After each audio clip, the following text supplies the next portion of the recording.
今天是2024年9月18日，正值中国的中秋佳节。住在美国佛罗里达迈阿密朵拉市的一群中国人，聚集在朵拉市中心的Las Vegas古巴餐厅，支持即将竞选市议员的Irina Vilarino 女士。海外华人正在聚集起来，在各个社区发出自己的声音，谁来保护我们华人的利益，我们就支持谁。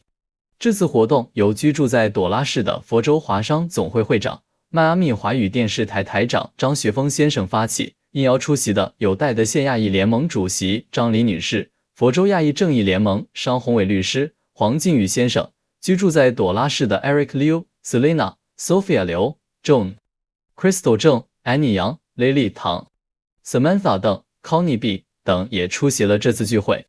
这是与我们生活息息相关的最基层选举，直接影响到了我们朵拉市的城市建设、交通管理、学校发展、环境治理等诸多因素，谈到了即将搬离朵拉市的垃圾焚化厂，又因为众多原因搁置了，这将严重影响朵拉市的居住环境，甚至我们的房价。我们需要联合行动，争取早日让污染远离我们。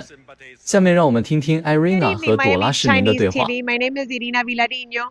I am one of the family members that owns Las Vegas Cuban Cuisine. We've been in business for 40 years. But currently, I am running for seat 3, number 122, on the ballot this November, along with the general elections. And I hope to count with your support and participation. Thank you. So this is not my first time running. This is actually my second time running. I ran in 2018 for Congress, for the federal government. And I ran because I saw a lot of the promises that they made in my homeland being made here. And when you don't study history, you tend to repeat it. And people begin to believe in false prophets. And I don't believe in false prophets. I believe in reality. I have my religion. I respect everybody else's religion. But I believe that we have to get up every day and do for ourselves. Because whatever you believe in, there's a lot of people on earth, and God says, there's a saying that says, God helps those that help themselves. And so I've been working from a very early age. When I was a little girl, 5 years old, I would polish the fruit in my dad's grocery store. And at 8 years old, I was cutting bread and putting bread in the tables and doing coffee and doing roll-ups at our first restaurant. And so again, we have a lot of familiarity with the Chinese culture because that's where I grew up. I would eat breakfast, lunch, dinner. I never played with friends. I didn't go to school parties. I didn't go to homecoming. I didn't go to prom because we had to work. Because it was a big family, 5 daughters, mom and dad, and we came only with the clothes we were wearing. We were 49 people on a 25-foot boat. So the boat was smaller than this table, 49 people to get here. And so my mother would always say to me, what you don't take care of, you lose. You lose what you don't take care of. And that was ingrained in my mind from a very early age. And so, you always have that guilt as a business owner. When you travel, you're thinking, my God, I'm having fun, but what's going on in my business? And we have to have that mentality. We trust people that are elected into office to do what's right, but do we really know if they're doing what's right by our communities? And too often what we find is that the budget increases significantly, as it did here in Doral. We went from 74 million to 140 million in 2 years. There's a lack of leadership because I believe, people like to say, oh, what party do you belong? To me, it's all the same. I believe that we are all humans. It doesn't matter if you're a Republican or you're an independent or you're a Democrat. When our children go to school, we need safe, good schools. When we go to a hospital, we need good treatment. We could need good hospitals and good care. We need safe streets. We need police to safeguard our communities. And those things don't have political affiliations. We are humans. No matter where we come from, no matter how long we've lived in this country, or if you're generational American, we need to protect our interests in government so that the government does what is right for us. My name is Eric Liu, and I've been living in Doral since 1995, almost 30 years. And I came to the States in 1991. I went to school at the University of West Florida, and I graduated there. Then I find a job here, and so I moved to here. Yeah. Actually, the main concern is you just talk about. I have is the traffic. Yeah, it's traffic. I see, over the years, seems like more people, it's kind of the city seems like it's over expanded. So I remember in 2004, I went to Thailand, and Thailand has a wonderful train that goes all around Bangkok. And I thought, wow, this is unbelievable. And you think, maybe some countries are not as developed as the United States, and we're supposed to be a first world city. And yet our traffic is very fifth world, really, because they haven't invested in high transit and fast transit traffic systems. They did the bus trolley on 836, but I never see a bus. You never see a bus there. And then you have one lane that's for a bus that doesn't exist. And so there's a lot of inefficiencies, but also there's a lot of corruption.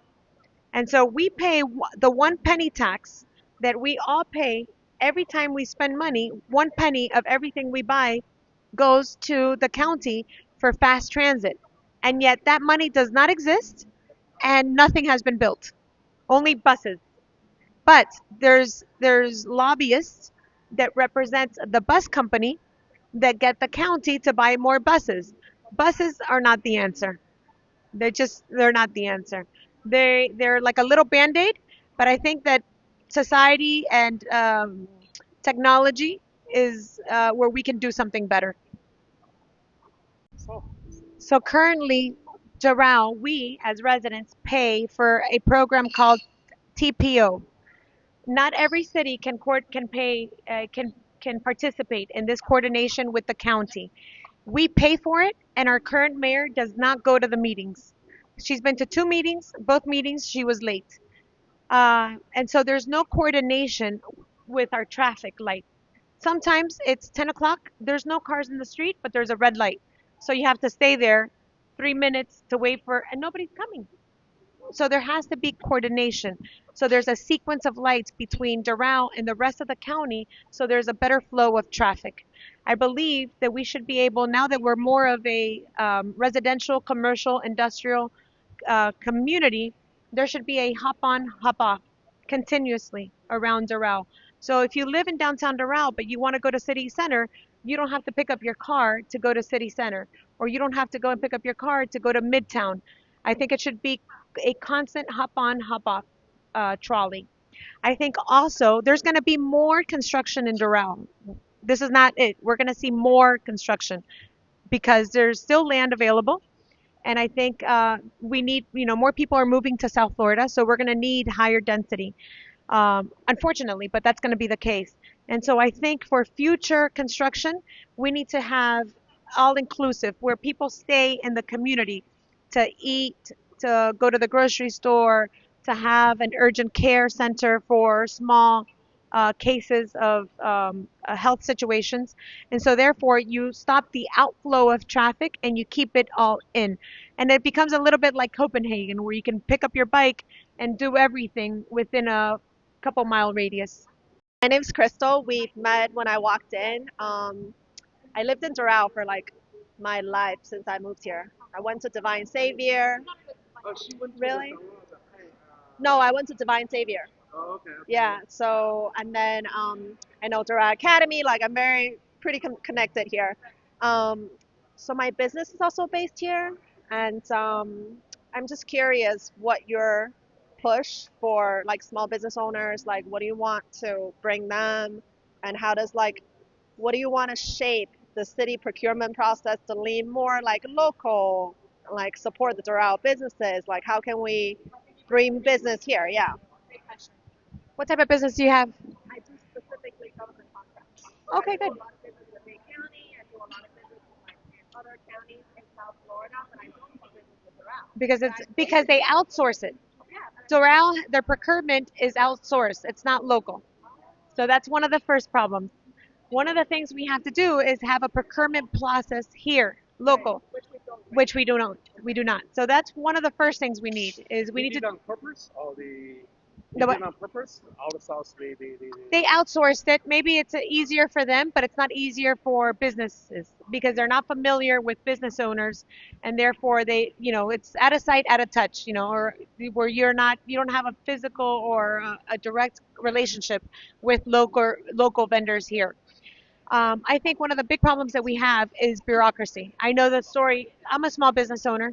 Many of you are, big businesses, but still small in the grand scheme of things. And I think that one of the biggest problems we have is bureaucracy.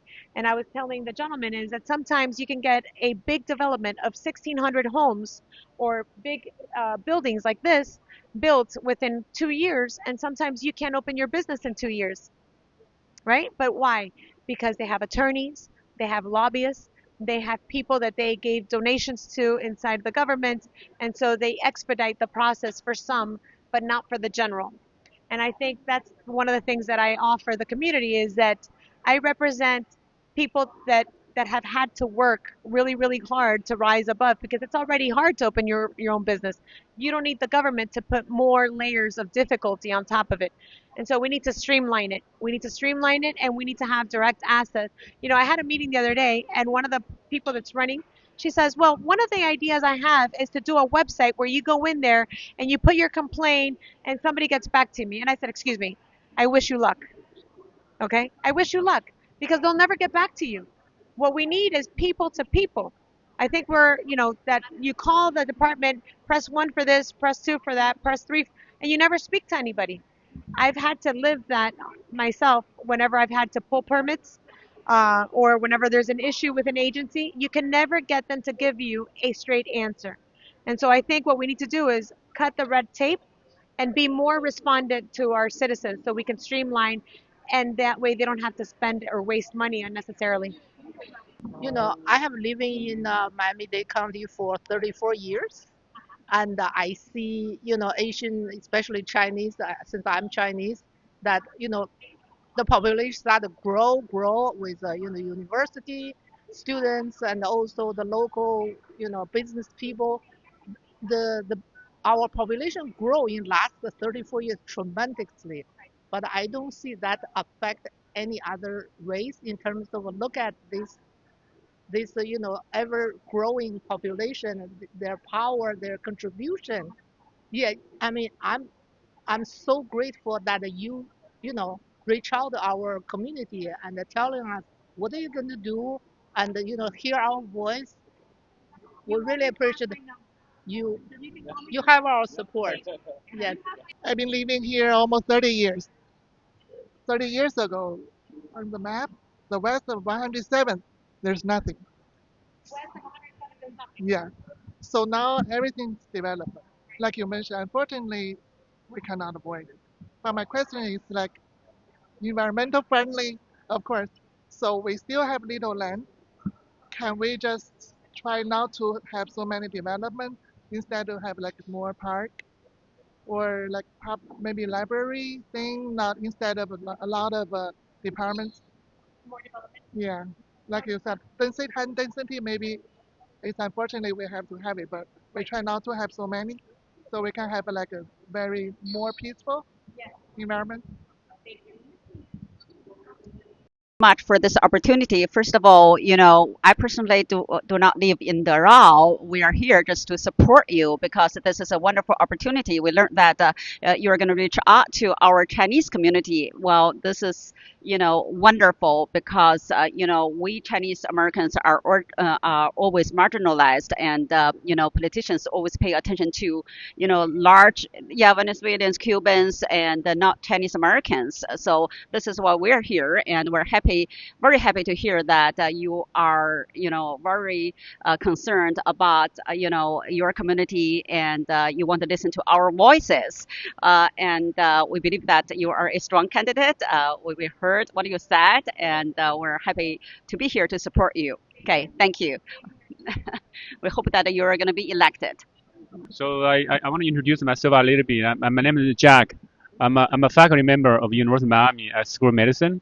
So I'm a clinic director over there, and also I also own several businesses. I own a car dealer. I also own like property management. So I know I also own a lot of property. So my question, since South Florida is so expensive, and then a lot of people, complain, it's unaffordable.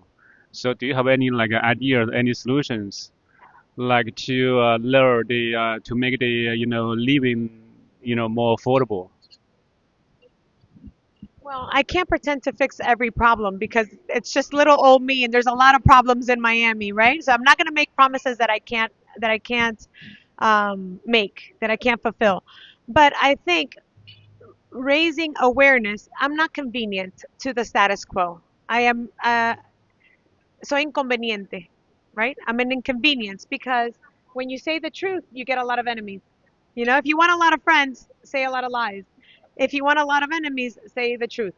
And so what happens is builders are building projects very cheap with not great materials, very thin piping, plastic piping, no insulation. And so it's cheap construction, but sold very expensive. And that's another one of the problems. So what can we do? Well, one of the things we can do is hold them to higher standards so they can produce better properties for the people that are building them. But also, I think that the cost, because there's a lot of bureaucracy to get anything done, that increase, you need lawyers, you need a lot of unnecessary back and forth with engineers, you need a lot of unnecessary lobbyists, you need a lot of unnecessary attorneys. All these things add to the cost of construction.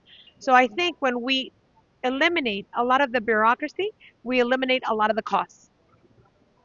Well, thank you for the opportunity. I'm sorry, a little distracted, but I live in Doral. I'm in Doral House, 58 and 107. I haven't been here very long, but I just wanted to say a few days ago I had an opportunity to drive local routes to go to downtown instead of taking the highway. And I noticed that when I'm driving, I get through a lot of towns that just feels like run down and not taken care of. And when I enter 41st Street, you see right away the modernized buildings, the bright lights for the street, the commercial buildings, the nice neighborhood. Every neighborhood, I guess every gated neighborhood has some kind of name associated with Doral in the name. And I think this is a very unique and, clean and safe area compared to some of the areas that's around. So I hope that, we keep it that way. With regards to security, in the last 2 years, we've lost 40 police officers.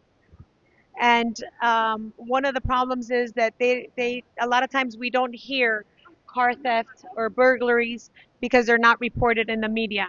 And so I think one of your concerns is police presence as far as keeping our community safe. And so another problem that we have is we pay our police officers less than other neighboring cities. And so sometimes we have police officers that we prepare, we train them here, but then they go serve another city. And as a business owner, when you train an employee, you want to keep them. Sure. Because you invested in that employee. So you don't want to train them for somebody else. You want to train them for yourself. And that's something that we have to work. We want to retain our police officers that we train and invest in to serve our community. We want to pay them better. And instead of wrapping their cars so that they look pretty, they're supposed to be police officers. We want them to be strong, have good uniforms and good cars. No, it's not because of the budget. The budget has increased 86%. It's because of bad investment of our resources, of our taxpayer dollars.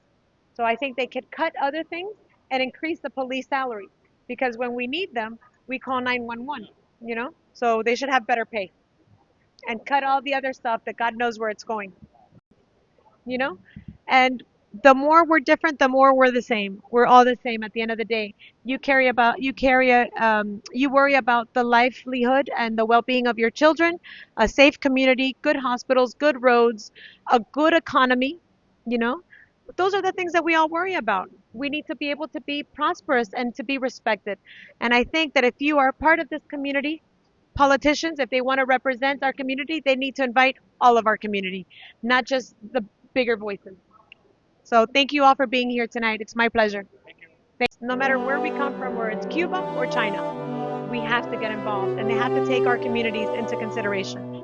So it's very, very important that you guys participate in this local election, because your children go to school here, you work here, your tax dollars are employed for projects here. Sometimes they're used well, many times they're not. So we have to be vigilant, because that's where our efforts, that's where we pay. Our government is our partners. Unfortunately, government is our partners.